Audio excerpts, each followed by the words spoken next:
Hello friend, नमस्ते। स्वागत है मेरी चैनल में। आइए सुनते हैं महाशिवरात्रि भजन। हमके देखल सपनवा है भोला, जब से कैलं गवनवा हो।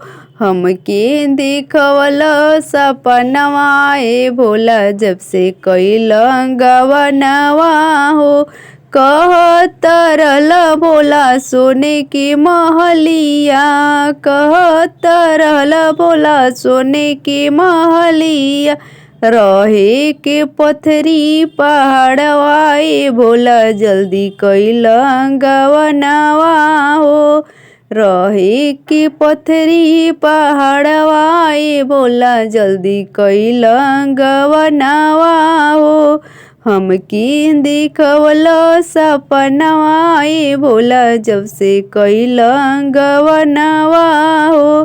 कहत रहल भोला पूड़ी कचौड़ी, खाए के दिहल भंगिया धतुरवा ए भोला, जब से कैलं गवनवा हो। चबाई के दिहल भंगिया धतुरवा ए भोला, जब से कैलं गवनवा हो। हमके देखवल सपनवा ए भोला, जब से कैलं गवनवा हो।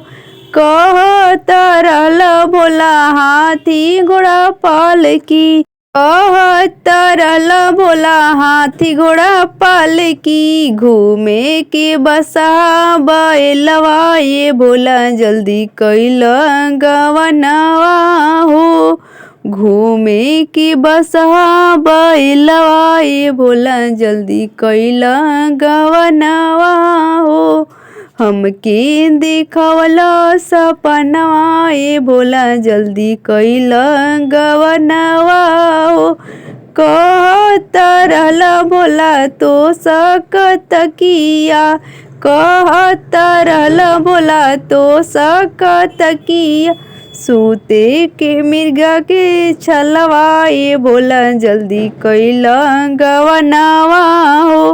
उते के मिर्गा के छलवा ए भोला, जल्दी कैलं गवनवा हो। हमके देखवल सपनवा ए भोला, जल्दी कैलं गवनवा हो। कहत रहल भोला रेशम चुनरिया, कहत रहल भोला रेशम चुनरिया। पहने के बघवा के छलवा ए भोला, जल्दी कैलं गवनवा हो। पहने के बघवा के छलवा ए भोला, जल्दी कैलं गवनवा हो। हमके देखवल सपनवा ए भोला, जब से कैलं गवनवा हो। कहत रहल भोला सोने की गहना, कहत रहल भोला सोने की गहना।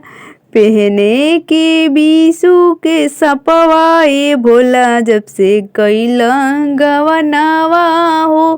पहने के सांप बिच्छू नगवा ए भोला, जब से कैलं गवनवा हो।